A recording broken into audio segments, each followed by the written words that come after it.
Barang siapa pergi akan masjid atau berjalan dia mempersediakan Allah Ta'ala baginya akan tempat tinggalnya dalam syurga. Walhasil kelebihan besar lah ya, dalam masjid. Tapi balik masjid sembahyang Jumaat, dia pergi kat kuil lah. Dia ada orang pergi sembahyang Jumaat, lepas tu balik pergi kuil. Gila babi betul dan dia buat munafik ya, dia buat liberal dan masjid pun ziarah, kuil boleh pergi. Jangan di will itu sudah murtad habis nanti.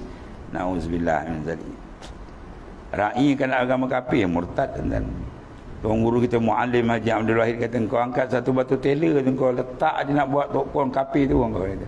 Ar-ridha bil kufri kufrun. Islam tak macam orang kafir kan, orang kafir dia buat masjid kita dia buat. Dia ada apa batal akidah dia memang ada kafir. Islam tak dibenarkan kan. Apa saja urusan agama jangan kita terlibat ya.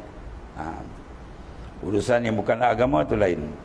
Ya, budaya ke apa. Kalau urusan akidah bahaya. Tapi menatang kafir ni kan budaya dia pun dia selit agama juga. Kita pun urusan apa pun kita selitkan unsur agama. Sebab masing-masing ada akidah. Kita punya akidah yang salimah. Dia akidah dia akidah batilah. Akidah kita yang selamat yang betul. Dia akidah dia tak betul sesat.